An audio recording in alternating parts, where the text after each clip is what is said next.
y a 3 ans, jour pour jour, la Russie envahissait l'Ukraine. De nombreux réfugiés ont rejoint la France et notre région depuis le début de la guerre.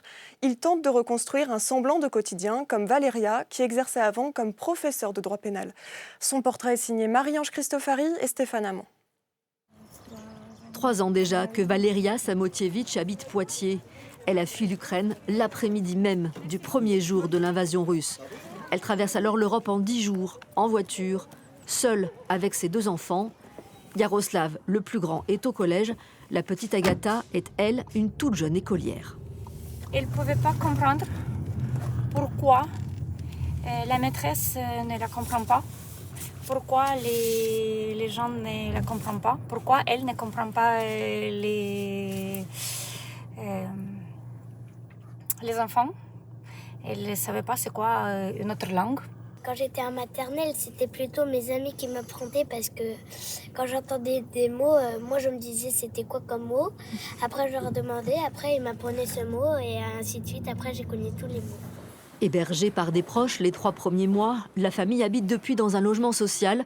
Originaire d'une province tout à l'est de l'Ukraine, leur choix de l'exil n'en était pas vraiment un, plutôt une nécessité face à la menace pour la vie des enfants.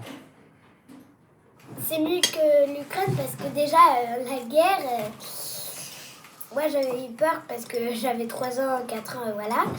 Donc c'est pour ça que j'aime plus pour l'instant ici, mais après sinon j'aime mon pays. Manger, bon appétit. Oui mon petit. Il m'encourage beaucoup. Il m'inspire. Après les médailles de hockey et de gym, Agatha rêve à présent d'équitation, d'escalade. Son frère en a une plus grande collection encore, mais en gym seulement.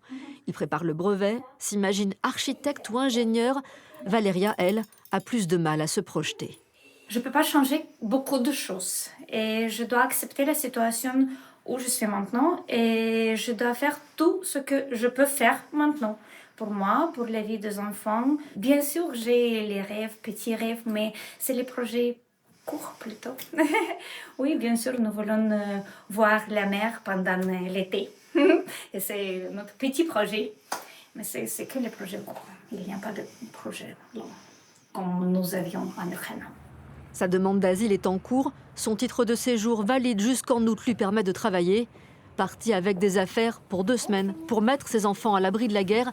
Valéria est là depuis 3 ans et ne sait pas pour combien de temps encore. Une vie en pointillé, sans son mari, resté travailler à Kharkiv, toujours en proie au bombardement russe.